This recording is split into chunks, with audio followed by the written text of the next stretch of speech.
Welcome to the ambition of study life. Ambition of study life में आपका स्वागत है। शुरू करते हैं आज के डेली करंट अफेयर 27 फरवरी 2026 के।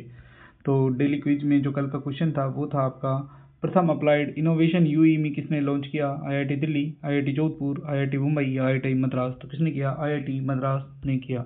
तो हाल ही में IIT Madras global research foundation की एक पहल के अनुसार दुबई कॉमर्स सिटी में अपना पहला applied artificial intelligence innovation centre स्थापित कर रहा है। ये शुरुआत भारत यूएई प्रौद्योगिकी साझेदारी के लिए एक नए अध्याय का संकेत है।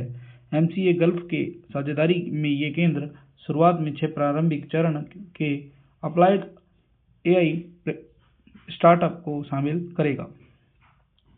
इसकी जो लागत है वो लगभग 118 अमेरिकी डॉलर है, 118 यूएस डॉलर। क्वेश्चन नंबर 1, हाल ही में किसे यूनाइटेड नेशंस ने रोड सेफ्टी के लिए ग्लोबल चैंपियन चुना है? सचिन तेंदुलकर, रोहित शर्मा, विराट कोहली या एमएस धोनी? तो किसे चुना है? सचिन तेंदुलकर को चुना है। तो हाल ही में क्रिकेट के महादिग्गज सचिन तेंदुलकर को संयुक्त राष्ट्र द्वारा सड़क सुरक्षा के लिए वैश्विक चैंपियन नामित किया गया है, जिससे वे सुरक्षित सड़कों की वकालत करने वाले प्रमुख अंतर्राष्ट्रीय हस्तियों के रूप में शामिल हो गए हैं। इस योजना के अवसर पर वीडियो संदेश जारी किया गया, जिसमें तेंदुलकर को अपने नागरिकों से जिम्मेदार ड्राइविंग आदतों को अपनाने, सुरक्षा को प्राथमिकता देने का आग्रह किया है। क्वेश्चन नंबर 2, हाल ही में किस स्थान पर सड़क दुर्घटना के पीड़ितों की मदद करने के लिए नागरिकों के लिए राहवीर योजना शुरू की गई? दिल्ली, मध्य प्रदेश, गुजरात और आंध्र प्रदेश? तो किस राज्य में? तो ये नई दिल्ली में कहाँ की गई? नई दिल्ली में शुरू की गई। तो नई दिल्ली में सड़क व जहाजरानी राष्ट्रीय राजमार्ग और जहाजरानी मंत्रालय के द्वारा ये पहल शुरू की गई। तो दिल्ली में सड़क दुर्घटना पीड़ितों की मदद का बढ़ावा देने के लिए राहवीर योजना लागू करेगी। रेखा गुप्ता ने बताया कि गंभीर रूप से घायल व्यक्तियों को गोल्डन आवर की तरह अगर कोई अस्पताल पहुंचाया तो उसे 25,000 रुपये की नगद पुरस्कार राशि और प्रशस्ति पत्र दिया जाएगा। इसके अलावा question number 3, Balakot air strike दिवस हर साल किस दिन मनाया जाता है? 25 फरवरी, 26 फरवरी, 27 फरवरी या 28 फरवरी? तो कब मनाया जाता है? 26 फरवरी को हर साल बालाकोट एयर स्ट्राइक दिवस मनाया जाता है। 26 फरवरी 2019 को बालाकोट पर एयर स्ट्राइक की गई थी। तो इसकी कौन सी वर्षगांठ बनाई गई? इस साल इसकी 7वीं वर्षगांठ बनाई गई। तो बालाकोट एयर स्ट्राइक की वर्षगांठ पर उन वीर शहीदों को नमन और राष्ट्र की सुरक्षा के लिए अदम्य साहस दिया और पराक्रम का परिचय दिया। 26 फरवरी 2019 को भारतीय वायुसेना ने बालाकोट में आतंकी ठिकानों पर सटीक कार्रवाई कर यह संदेश दिया कि भारत अपनी संप्रभुता और नागरिकों की सुरक्षा के लिए हर समय आवश्यक कदम उठाने में सक्षम है। क्वेश्चन नंबर 4, भारत और जापान के बीच वार्षिक संयुक्त सैन्य अभ्यास धर्म गार्जियन का 7वां संस्करण किस राज्य में शुरू किया गया? हिमाचल प्रदेश, उत्तराखंड, उत्तर प्रदेश या राजस्थान? तो कहाँ पर शुरू किया गया? उत्तराखंड के चौबटिया में। उत्तराखंड के चौबटिया में ये आयोजन किया जा रहा है। तो भारत और जापान के बीच जो एक्सरसाइज है उसका नाम है धर्मा गार्जियन, जो 24 फरवरी से 9 मार्च तक उत्तराखंड के चौबटिया में चलेगी। भारत और जापान के बीच हुए रक्षा सहयोग को मजबूत करता है। इसकी जो शुरुआत है वो 2018 में की गई थी। इसके अलावा पिछला संस्करण यानी कि 6ठा संस्करण फूजी जापान में हुआ। 2024 में ये संस्करण भारत के राजस्थान के माइजन फील्ड फायरिंग रेंज के अंदर आयोजित हुआ था। इसमें ये याद रख लेना, जापान का प्रतिनिधित्व 32वीं इन्फेंट्री रेजिमेंट और भारत का प्रतिनिधित्व लद्दाख स्काउट्स करेंगे। क्वेश्चन नंबर 5, एचआईवी से बचने के लिए लेना कापिवर दवा को शुरू करने वाला दुनिया का पहला देश कौन सा बन गया है? नामीबिया, जिम्बाब्वे, नाइजर या ब्राजील? तो कौन बन गया है? जिम्बाब्वे बन गया है। तो हाल ही में जिम्बाब्वे ने लेका कापिविर नामक की एक दवाई शुरू की, जो एचआईवी से बचाव की लंबे समय तक असर करने वाली इंजेक्शन वाली दवा है। पिछले 2 दशकों में देश में एचआईवी की वजह से हजारों मौतें हुए हैं। ऐसा करने वाला दुनिया का पहला देश बन गया है। ये उन देशों में से एक है जो साल में 2 बार 6 महीने की सुरक्षा देने वाला डोज दे रहा है। पहले फेज में ज़्यादा रिस्क वाले 46,500 लोगों को टारगेट किया गया है। दूसरा फेज 6 महीने के बाद दिया जाएगा। अगर हम HIV की शुरुआत कर ले तो HIV की शुरुआत सन 1908 और 1920 के आसपास कट हंटर ब्लड के संपर्क में आने से शुरू हुई थी। सेंट्रल वेस्ट अफ्रीका में 1981 में ये नई बीमारी के तौर पर जानी जाने लगी। इस वायरस की खोज की गई 1996 में शुरू की गई। ART ने मौत की सजा से एक मैनेज की जा सकने वाली पुरानी बीमारी में इसे बदल दिया। अगर हम बात करें तो इसका नाम 1982 में क्या दिया गया था? एडवायर्ड इम्यून डेफिशिएंसी सिंड्रोम दिया गया था। 1983-84 में इसके जो वायरस है उसकी पहचान कर ली गई और एड्स क्या होता है ये पता लगा लिया गया था। किसने लगाया? ल्यूक मोंटेगिनियर और रॉबर्ट गेलो ने। क्वेश्चन नंबर 6, खेलो इंडिया विंटर गेम्स के छठे संस्करण का आयोजन कहाँ किया गया जा रहा है? गुलमर्ग, लेह, शिमला या जम्मू? तो कहाँ पर किया जा रहा है? लद्दाख में छठे खेलो इंडिया विंटर गेम्स का आयोजन किया जा रहा है। तो ये आपके लद्दाख में शुरू किया गया। लद्दाख के लेह और गुलमर्ग दोनों शहरों में 2 चरणों में खेलो इंडिया विंटर गेम्स का छठा संस्करण आयोजित किया गया। तो खेलो इंडिया विंटर गेम्स के छठे संस्करण का आयोजन केंद्र शासित प्रदेश लद्दाख के लेह में आयोजित किया गया और इसको लेफ्टिनेंट गवर्नर कविंदर गुप्ता द्वारा नवांग दोरजे स्टॉकबथान स्टेडियम में शुरू किया गया। इसके अलावा आपको याद रखना है लेह में आइस स्पोर्ट्स और गुलमर्ग में स्नो इवेंट्स आयोजित किए गए थे। Asia Pacific best departure award किस हवाई अड्डे ने जीत लिया है? Mumbai airport, Chennai airport, Delhi airport या मुंबई बेंगलुरु एयरपोर्ट? तो मुंबई के छत्रपति शिवाजी महाराज इंटरनेशनल एयरपोर्ट ने क्या जीत लिया है? बेस्ट डिपार्चर अवार्ड जीता है। तो मुंबई के छत्रपति शिवाजी महाराज अंतर्राष्ट्रीय हवाई अड्डे को 2025 airport service quality customer experience awards में 40 मिलियन से अधिक यात्रियों की श्रेणी में एशिया प्रशांत क्षेत्र का सर्वश्रेष्ठ हवाई अड्डा घोषित किया गया है। एयरपोर्ट्स काउंसिल इंटरनेशनल द्वारा ये प्रदान किया गया सम्मान इस क्षेत्र में प्रमुख विमानन केंद्र के रूप में हवाई अड्डे की स्थिति को मजबूत करना है। ठीक है। क्वेश्चन नंबर 8, 25 फरवरी 2026 को रक्षा सुरक्षा कोर का कौन सा स्थापना दिवस मनाया गया? 79वां, 80वां, 85वां या 77वां? तो कौन सा बनाया गया?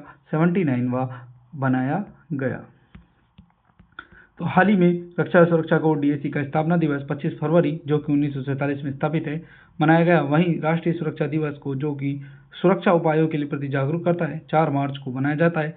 इसके अलावा DRDO का स्थापना दिवस 1 जनवरी को मनाया जाता है। ये दिन राष्ट्र की संप्रभुता, नागरिक सुरक्षा और रक्षाकर्मियों के योगदान और उनके बलिदान को याद करने सम्मानित करने के लिए आयोजित किए जाते हैं।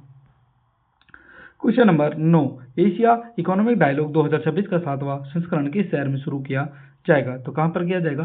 पुणे, सूरत, दिल्ली या मुंबई? तो कहाँ पर किया जाएगा? पुणे के अंदर शुरू किया जाएगा। तो हाल ही में एशिया आर्थिक संवाद 2026 का 7वां संस्करण इस माह की 26 से 28 फरवरी 2026 तक पुणे में आयोजित किया जा रहा है। यह सम्मेलन विदेश मंत्रालय पुणे अंतर्राष्ट्रीय केंद्र द्वारा संयुक्त रूप से आयोजित किया जा रहा है।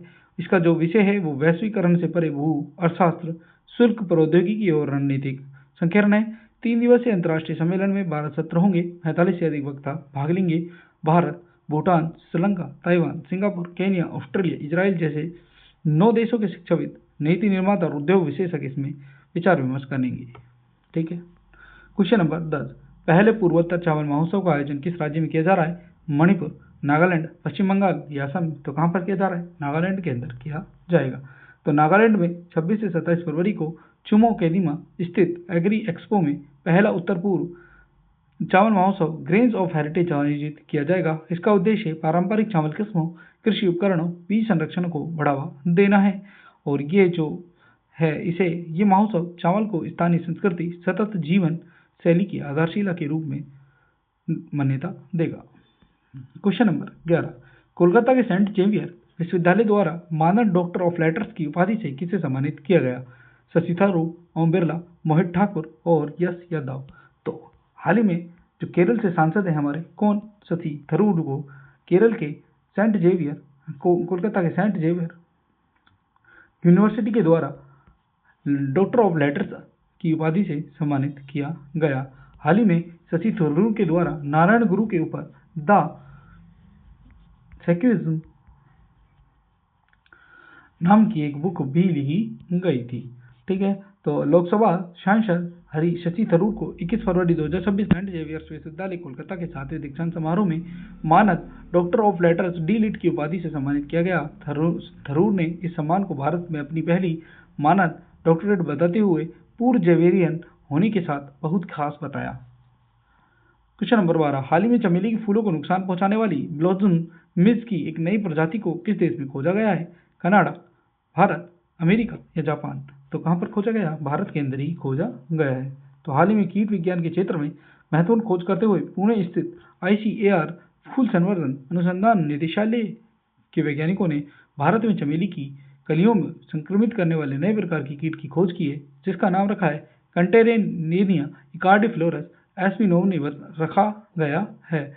ये व्यावसायिक रूप से राजावटी फसल जैस्मिनम सांबेक पर हमला करती हुई पाई गई। ये खोज भारत के पुष्प संवर्धन क्षेत्र में उभरती हुई कीट संबंधी चुनौतियों को उजागर करती है। इस शोध का नेतृत्व ICAR DFR के वरिष्ठ वैज्ञानिक डॉक्टर DM फिस्के ने किया। प्रजाति का नाम कार्डिफ्लोरस भारतीय अनुसंधान परिषद पुष्प संवर्धन अनुसंधान निदेशालय के सम्मान में रखा गया है। क्वेश्चन नंबर 13, CM-302 किस देश के द्वारा विकसित की गई supersonic anti ship cruise missile है? चीन, भारत, रूस और जर्मनी? तो किस देश के द्वारा? चीन के द्वारा शुरू की गई है। तो हाल ही में रिपोर्टों से संकेत मिला कि ईरान अपनी नौसेना आक्रमण क्षमता को मजबूत कर रहा है। चीन से CM-302 सुपरसोनिक एंटी शिप खरीद के लिए एक रक्षा समझौते को अंतिम रूप से मान्यता देने के लिए बहुत करीब है। CM-302 चीन द्वारा विकसित एक supersonic anti ship cruise missile है। तो चीन के द्वारा तो विकसित है, खरीद कौन रहा है? ईरान खरीद रहा है। इसकी जो मिसाइल की जो क्षमता है वो 2.5 से 3 मैक तक है। दुश्मन के वायु रक्षा प्रणालियों को रोकने के लिए बेहद महत्वपूर्ण है। क्वेश्चन नंबर 14, अंतर्राष्ट्रीय उपराष्ट्रपति CP राधाकृष्णन ने पर्यटन नेतृत्व शिखर सम्मेलन 2026 का उद्घाटन कहाँ किया?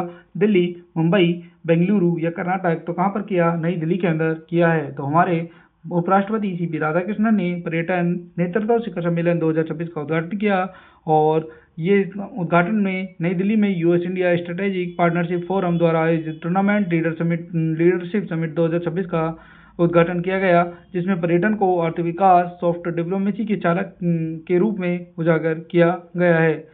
और उपराष्ट्रपति ने पर्यटन विजन 2029 पर भी प्रकाश डाला, जिसका उद्देश्य प्रत्येक राज्य में कम से कम एक विश्व स्तरीय पर्यटन स्थल विकसित करना है, टिकाऊ प्रथाओं को बढ़ावा देने, बेहतर कनेक्टिविटी, बेहतर आगंतुक अनुभव के साथ AI संचालित समाधानों को भी बढ़ावा देना है।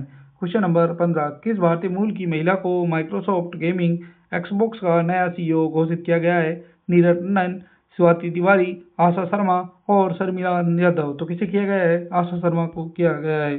तो आशा शर्मा फिल स्पेंसर की जगह लेंगी, जो 40 साल बाद रिटायर हो रहे हैं। आशा सीधे सत्या नडेला को रिपोर्ट करेंगी। उन्होंने Xbox को हर घर तक पहुंचाने का संकल्प लिया है। माइक्रोसॉफ्ट का गेमिंग ब्रांड कौन सा है? Xbox। इसने गेमिंग कंसोल से लेकर कई ऑनलाइन स्ट्रीमिंग सेवाएं तक शामिल है। दुनिया भर में करोड़ों गेमर्स Xbox गेमिंग कंसोल का इस्तेमाल कर रहे हैं। तो आज का क्वेश्चन है, जिसका आंसर आपको कमेंट बॉक्स में बताना है। राष्ट्रपति भवन में 23 फरवरी 2026 को राजाजी उत्सव मनाया गया। इसके तहत किस भारतीय गवर्नर जनरल की प्रतिमा का अनावरण किया गया? Rajagopalachari, Warren Hastings, Lord Mountbatten या एडविन लुटियंस? तो इसका आंसर आपको कमेंट बॉक्स में कमेंट कर बताना है। तो ये थी आज की करंट अफेयर्स। आई होप आपको अच्छी लगी होगी। चैनल को लाइक करें, सब्सक्राइब करें, शेयर करें और हमारे टेलीग्राम चैनल को ज्वाइन कर सकते हैं, जहां पर आपको PDF मिल जाएगी। तब तक के लिए मिलते हैं अपन नेक्स्ट वीडियो में। धन्यवाद।